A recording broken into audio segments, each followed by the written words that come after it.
The Federal Reserve System, sometimes called the Fed, is the central banking system of the United States. One of its primary functions is to control the money supply. Independence of the Fed means that the government has no say over the Fed's actions. The president cannot expand or contract the money supply. Instead, a group of economists who need not worry about elections make these decisions. The reason the Fed needs to be independent is because of political business cycles. When the economy does well, the president will usually have high approval ratings and be re-elected.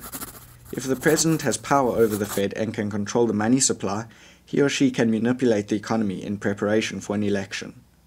Let us imagine the situation practically. The poll numbers look awful. I'm not going to win this election. You have to come up with something to make this economy turn around because we're going nowhere. Listen, let's just use the Fed.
3 months later.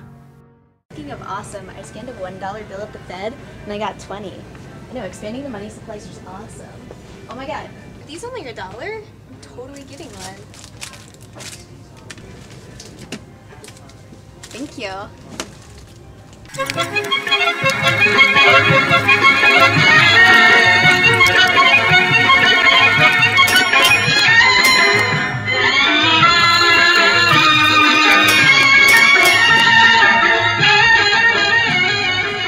Man, these have been flying off the shelves. Yeah, I'm gonna need 10,000 more cookies. Sure, I can fill that order. 10,000 cookies right away. Election day. So who are you voting for? Well, the president, obviously, since he sees his powers over the Fed, like, I've gotten so rich. So, pretty big election, huh? Yeah, it's a really big election. I'm definitely voting for the incumbent, though, because my small business has really been picking up since the president uses powers over the Federal Reserve. And the economy's really been picking up. Yeah, the expansionary monetary policy has really been doing wonders for my cookie business. Of course we won. I used the Fed. Oh yeah, no, I know. It was a great idea. The voters are never going to know what hit them. The president increased the money supply in the months leading up to the election. This gave the economy a short-term boost. There was more consumption and businesses expanded. But in the next few months, these effects disappear. Inflation occurs and prices rise to compensate for the larger pool of money. 6 months later. Demand's really up. I really should raise my prices. Thanks. You know, I'm actually kind of upset, but a cookie will make it better. 1 second. Can I have this? Sure. It's actually $20. This too? It's inflation for you. I hate inflation. Give me my dollar. What about? Now let's look at the way this plays out if the Fed is independent of the government.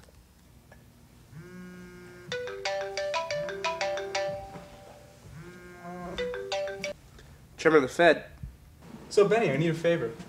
Yeah, the election's coming up, and I'm thinking if you expand the money supply, I'll get reelected. Listen, I don't think that's going to help the economy at all. And quite frankly, I don't have to listen to you anyway, so this conversation's over. So you can see, the Fed must be independent so that we avoid these political business cycles from dictating policy. This prevents politicians from manipulating the money supply in a way that may not be in the best interest of the economy, simply for the purpose of being re-elected.